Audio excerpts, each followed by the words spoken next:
On the topic of like one hand giveth and the other taketh away, we had an interesting release from UnitedHealthcare about their coverage of RPM.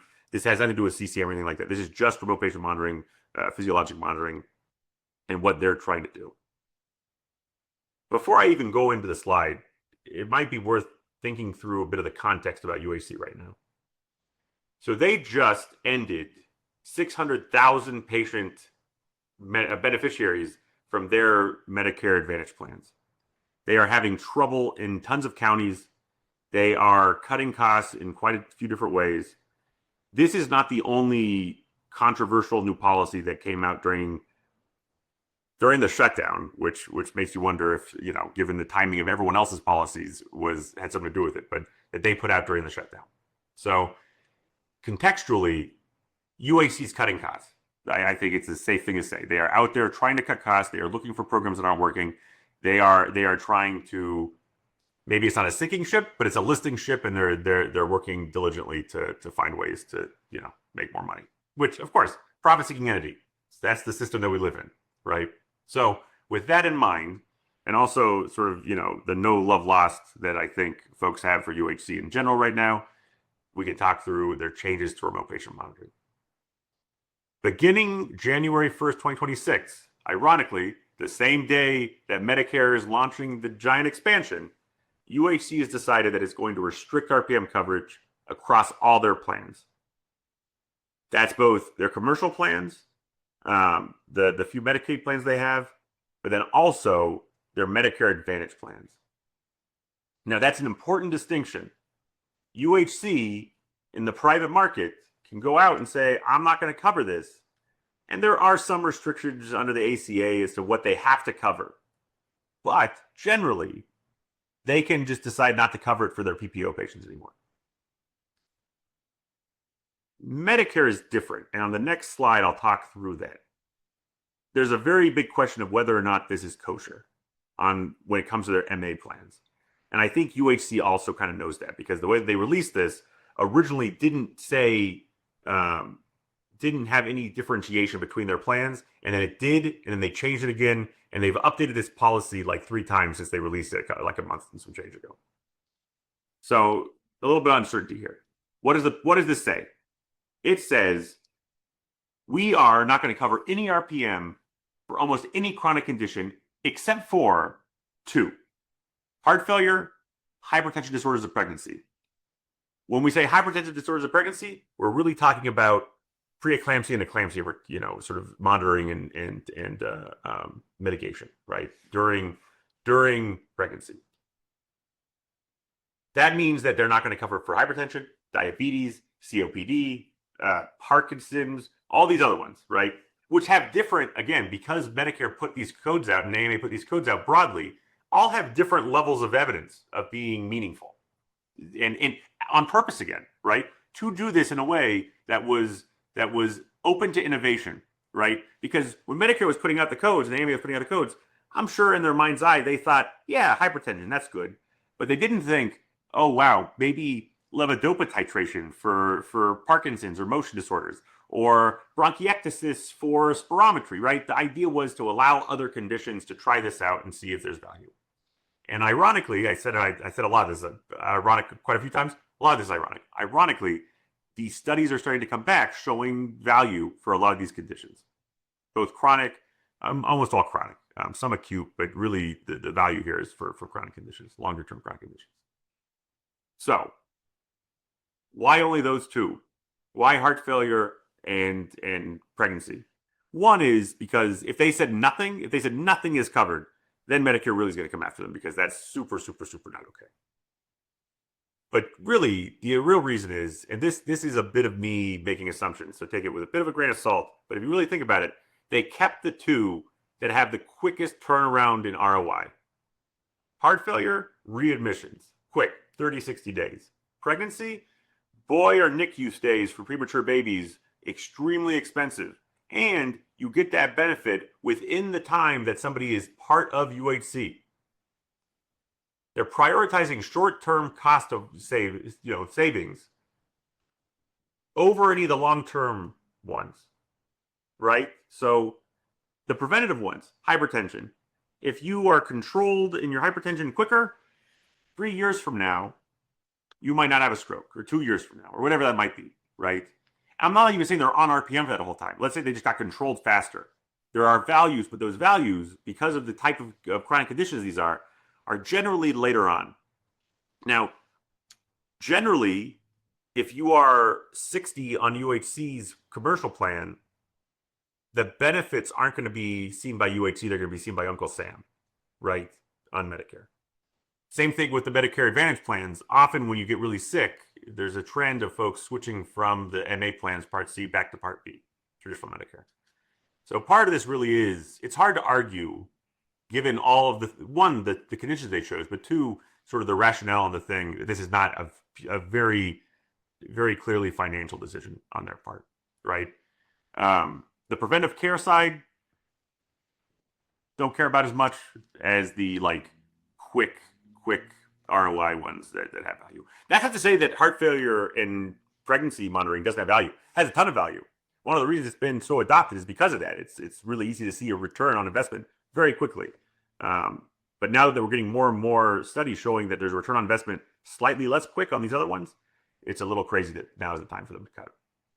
No one would have said boo if they said, we're going to cover hypertension, diabetes, COPD, the big ones. The fact that those aren't in here is what makes this so egregious, right? Is they're really going sort of out of their way to do the ones that are longer. So focusing in, real quick. What's the impact? Terminates coverage for hundreds of thousands of Medicare beneficiaries and PPO beneficiaries for UHC. UHC is the biggest Medicare Advantage plan or plan provider in the country. I think it's about 40%, give or take. No, that's not true. It's a little bit less than that, but significant. They're the biggest one. This means that they're an outlier in the industry, right? Traditional Medicare, most other payers have expanded coverage for these conditions. This is going to get wonky lawyer stuff, so I'm going to go through it relatively quickly. But this is sort of the differentiation when it comes to Medicare Advantage plans. And the question now is, okay, fine, UHC, you could do it on your commercial plans. Can you do it on your Medicare Advantage plans? Medicare Advantage plans, the compact we make when we say we're going to give you Uncle Sam's money to run Medicare as a private company is that you have to give equal benefits. You're legally mandated to have equal benefits to Part A, Part B traditional Medicare in your Medicare Advantage plan. Traditional Medicare in this case covers RPM for chronic acute conditions. It's super clear. It's the final rule. Their website has a whole thing saying, "Oh, hi, Medicare beneficiary, learn about RPM." Let's have an example. Hypertension patient, it uses RPM. It is hard to argue that Medicare does not cover explicitly RPM for hypertension. Let's just use hypertension as an example because it's the biggest use of RPM. So what does UHC say? UHC says, well, in the absence of a national coverage determination, which is sort of a very structured thing where Medicare comes out and says, these are the conditions that this thing provides coverage for. Without that, we're going to say that we can restrict the use or the coverage for RPM. This has some precedent because in certain scenarios, they can have internal what's called internal criteria on top of the Medicare criteria for coverage. As long as, and Medicare talked through this in 2024 in the final rule for MA plans, it's not full if coverage is not fully established for the service and the restrictions align with widely used treatment guidelines, they can provide more restrictions than Medicare does. The problem here is, again, Medicare says on their website that you could use RPM for hypertension. It's hard to argue that coverage is not established by Medicare when Medicare, throughout all the promulgated regulations and all the MLMs that they send out and everything, is like, you could do RPM for anything, right? And then also says that you could do RPM for these conditions that are very explicit. So hard to argue.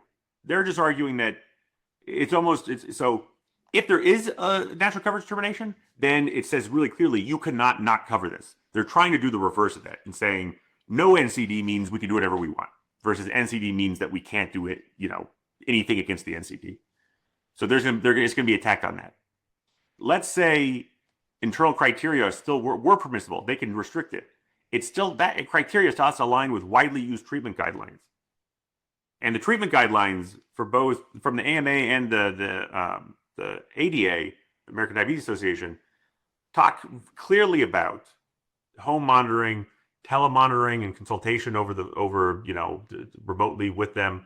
Like, it's pretty clear that the ADA one even quotes a study talking about better A1C A1C control with actual remote patient monitoring, like you would do in the codes. So it's really hard to say that this was done in good faith. To do this, they cited these older studies that one of them didn't even have to do with RPM the way that we think about it. It was text messaging without devices.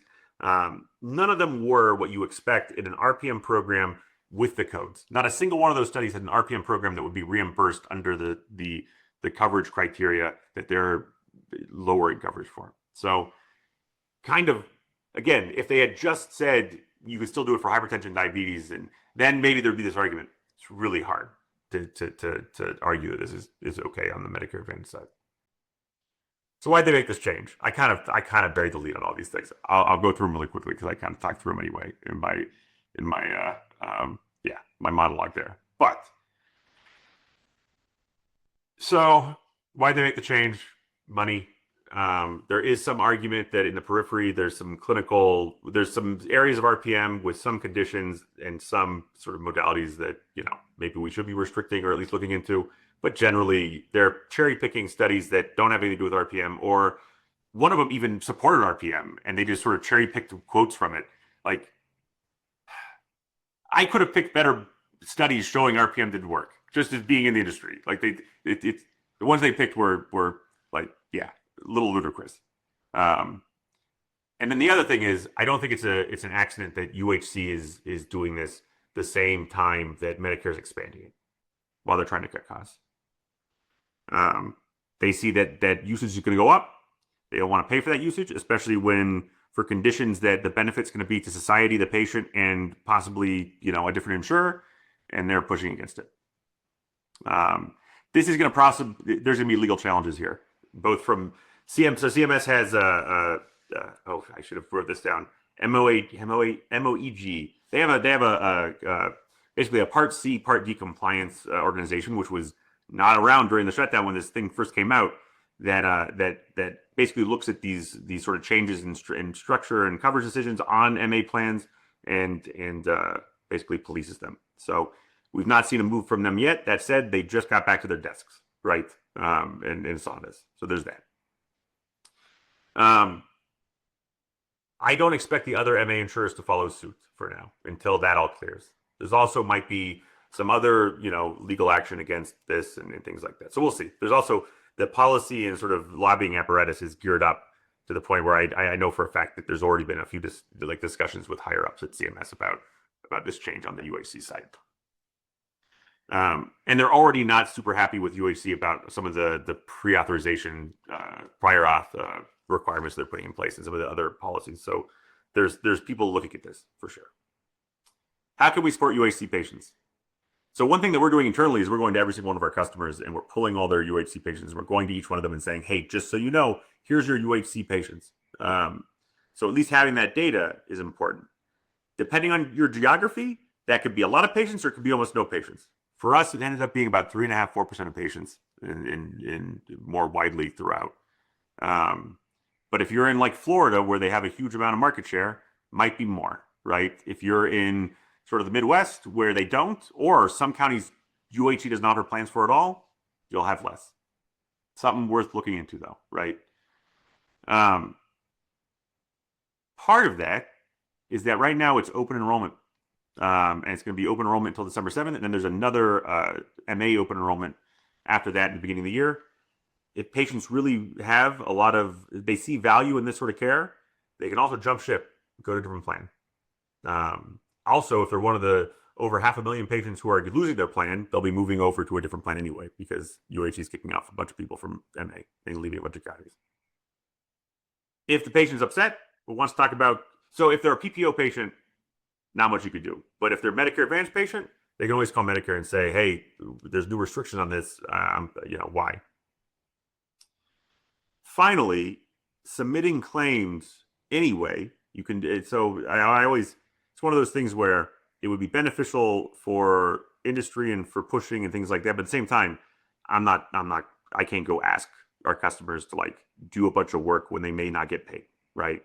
That said, if you do submit claims to UHC, appeal the denials, cite the highest functioning regulatory sort of authority here is the 2024 Medicare Advantage rule. Cite it. Say, hey, this is not. You have to cover this. I'm appealing. That stuff will get up towards the Medicare side too when they're doing policy reviews and appeal reviews, things like that. So, like I said, CMS giveth and UHC taketh away. It'll be interesting to see where this all susses out.